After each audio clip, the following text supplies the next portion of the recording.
Anda kembali di Breaking News TV One, pemirsa. Di segmen kali ini sudah bergabung bersama saya, sudah ada Prof. Asrun dan juga Prof. Juanda. Selamat siang. Sehat? Assalamualaikum warahmatullahi wabarakatuh. Sehat ya? Baik, dan juga sudah bergabung bersama kami langsung dari Gedung Mahkamah Konstitusi, Bang Fahri, tim hukum Prabowo Gibran, dan juga Bang Vitansius, tim hukum Ganjar Mahfud. Langsung saja pertama kita mau menyapa dulu Bang Fahri dan Bang Vitansius. Ya, halo. Selamat siang. Selamat siang, Mbak. Oke. Pertama ke Bang Vincentius. Bang Vincentius, melihat 03 hari ini dengan saksi dari dan juga ahli dari KPU dan Bawaslu. Ini tentu masih ditekankan mengenai sirekap, kisru sirekap. Seperti apa yang Anda harapkan?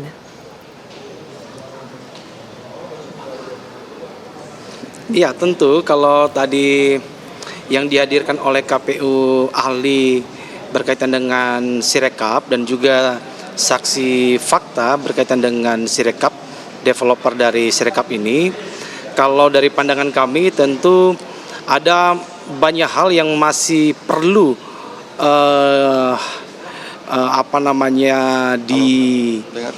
didapatkan ya, berupa kepastian, karena tadi kami juga sudah menyampaikan kepada Majelis Hakim Mahkamah Konstitusi, karena memang ada perbedaan mendasar berkaitan dengan pendapat ahli yang kami hadirkan dan juga saksi fakta yang kami hadirkan sebagai praktisi IT.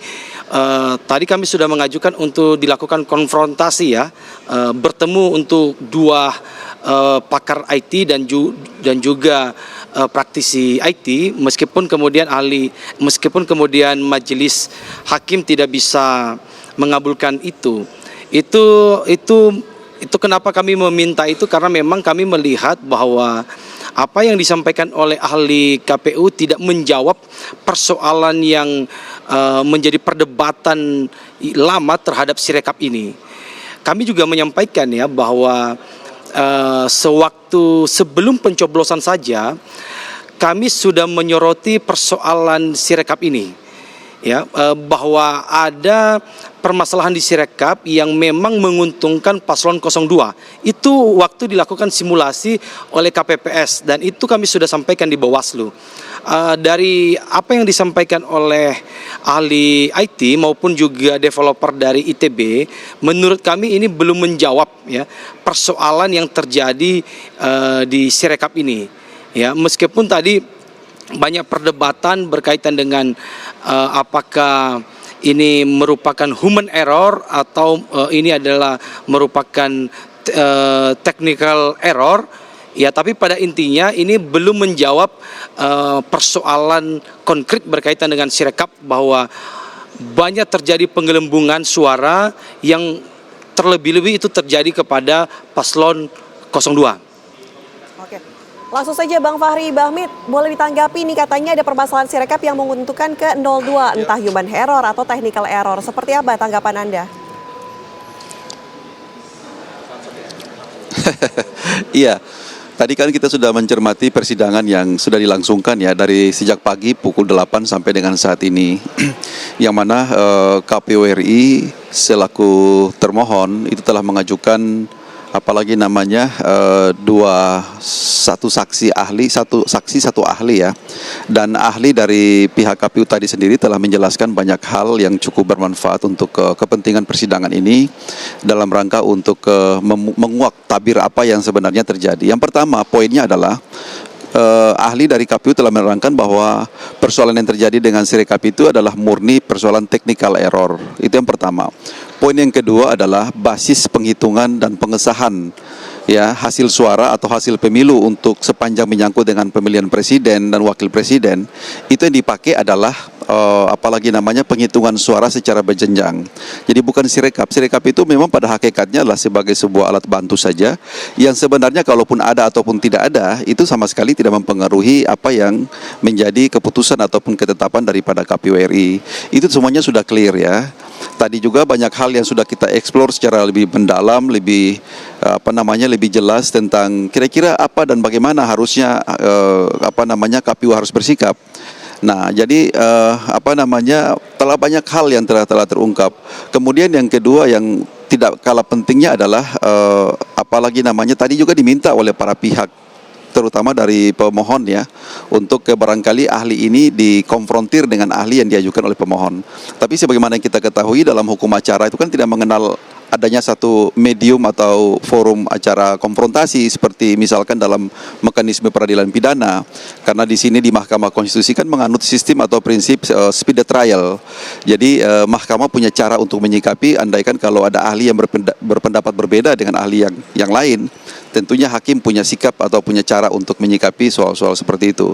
Jadi kami kira dengan agenda hari ini telah clear ya, sepanjang menyangkut dengan isu besar yang digaungkan oleh pasangan 01 dan 03 yang berkaitan dengan Sirekap itu telah clear dan telah terjawab secara lebih jelas dan paripurna. Makanya kami harap ke depan nantinya kalaupun putusan MK nanti telah dilahirkan, maka persoalan yang menyangkut dengan Sirekap ini harus dianggap tuntas dan clear, sehingga tidak lagi menjadi polemik yang berkepanjangan dan pada akhirnya menjadi konfusius di tengah masyarakat. Mungkin seperti itu prinsipnya. Oke. Bang Vincent, tadi dikatakan seharusnya sudah clear ini kalau Sirekap prosesnya di Mahkamah Konstitusi, sudah ada ahli dan juga saksi yang berbicara di depan Mahkamah Konstitusi. Adakah lagi mungkin kendala atau hal-hal lain yang kemudian masih mengganjal dari pihak 03 sendiri? Ya, tentu memang kalau bagi kami ini belum clear ya. Itulah kenapa kemudian kami mengajukan konfrontasi itu. Meskipun kami memahami bahwa proses hukum acara di mahkamah itu mungkin sangat tidak diperkenankan ya, tapi itulah bentuk bahwa kami masih belum puas terhadap pendapat maupun keterangan dari saksi fakta yang dihadirkan oleh termohon berkaitan dengan Sirekap. Banyak data yang sudah disampaikan oleh ahli kami maupun saksi fakta kami bahwa jutaan suara yang memang perlu dikonfrontasi sebetulnya antara tim IT-nya KPU dengan IT yang memang kita hadirkan di persidangan ini. Sebetulnya ini tujuan kita semata-mata untuk menemukan keadilan substantif dalam pembuktian di Mahkamah Konstitusi ini. Ya itu tujuan kami, kenapa kami menginginkan ada satu agenda konfrontasi meskipun kemudian tidak diperkenankan ya, tapi itu tujuan kami untuk bagaimana kemudian kita bisa menemukan keadilan substantif ini dan bisa kita selesaikan di Mahkamah Konstitusi ini. Karena berkaitan dengan Sirekap ini bukan hanya terjadi pada konteks rekapitulasinya, tapi pada saat saja simulasi sebelum pencoblosan ini sudah terjadi persoalan ini. Kebetulan pada saat itu tanggal 12 Februari ya 2024, saya secara pribadi yang memang melaporkan ini di Bawaslu, karena kami mendapat laporan dari KPPS bahwa hasil simulasi dari KPPS saja terjadi indikasi kelemahan dalam Sirekap ini. Ya meskipun ada perdebatan apakah ini human error atau technical error, ini memang perdebatan yang memang belum clear di persidangan ini juga. Jadi bagi kami bahwa tentu nanti ini menjadi kewenangannya mahkamah untuk mempertimbangkan, tapi bagi kami sudah mengutarakan pada sidang kemarin, baik saksi ahli kami maupun saksi fakta kami, apa yang selama ini menjadi perdebatan terhadap Sirekap ya. Dan tentu saja apa yang disampaikan oleh ahli dari ataupun saksi fakta dari termohon, ya bagi kami belum puas terhadap itu. Kami memohon kepada majelis hakim untuk mempertimbangkan ataupun nanti dari majelis mungkin memiliki ahli khusus untuk menilai persoalan Sirekap ini. Tadi dari majelis Profesor Saldi Isra juga meminta kepada termohon dalam hal ini KPU untuk membawa bukti-bukti berkaitan dengan keberatan mulai dari tahap rekapitulasi di kecamatan, kabupaten, provinsi maupun sampai di nasional untuk nanti bisa dilihat perbedaan dan kesamaan data dalam Sirekap tersebut. Oke. Itu kira-kira. Oke. Bu Fahri, kalau dari kubu 02 sendiri melihat akurasi data penghitungan suara pemilu di Sirekap khususnya ini seperti apa? Adakah juga kecurangan yang dirasakan atau mungkin malah dirasa ada penggelembungan suara atau seperti apa? Gini, saya mendasarkan pada apa yang dikemukakan oleh expert, oleh ahli tadi ya.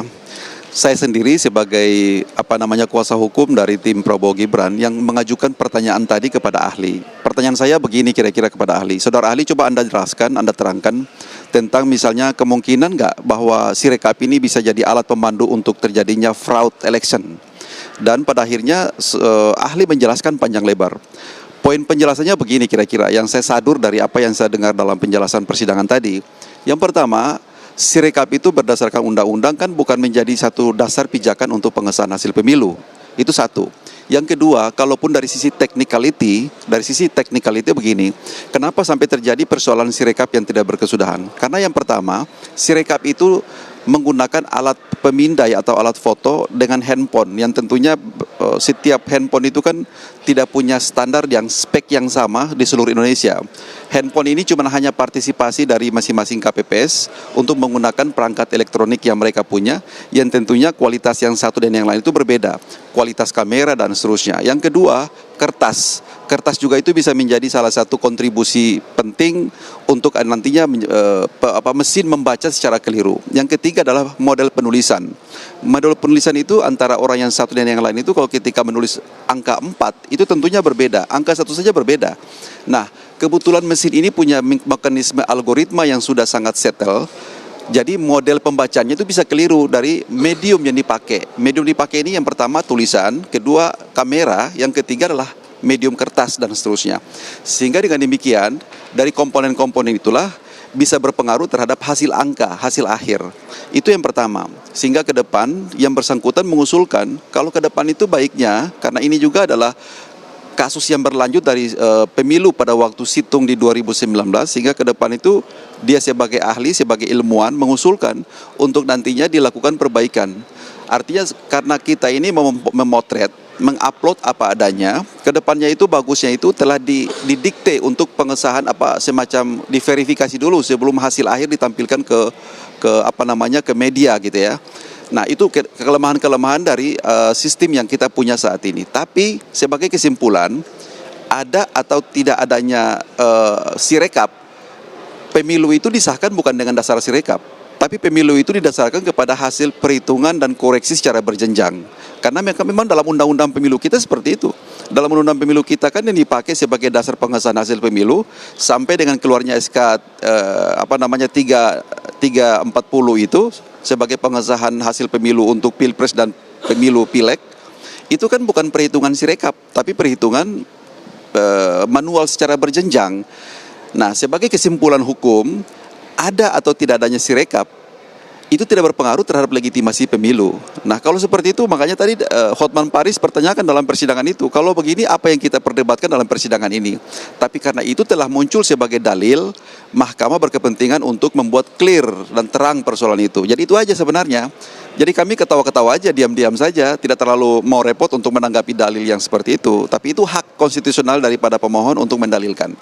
Demikian seperti itu, Mbak. Terima kasih Bang Fahri Bamit, tim hukum Prabowo Gibran, dan juga Bang Vincentius Medrova, tim hukum dari Ganjar Mahfud. Selamat siang, selamat bekerja kembali. Selamat siang. Ya, Selamat tadi kalau siang. kita Terima kasih. sama-sama saksikan, Prof. Juanda, Prof. Asrun, ini kan artinya Sirekap ini dianggap bertanggung jawab dalam akurasi data penghitungan suara pemilu. Tapi katanya pemilu ini tidak didasarkan pada Sirekap, tapi penghitungan berjenjang begitu. Nanti kita akan bahas ya, usai jeda karena kami harus jeda terlebih dahulu, pemirsa. Sesaat lagi di Breaking News TV One.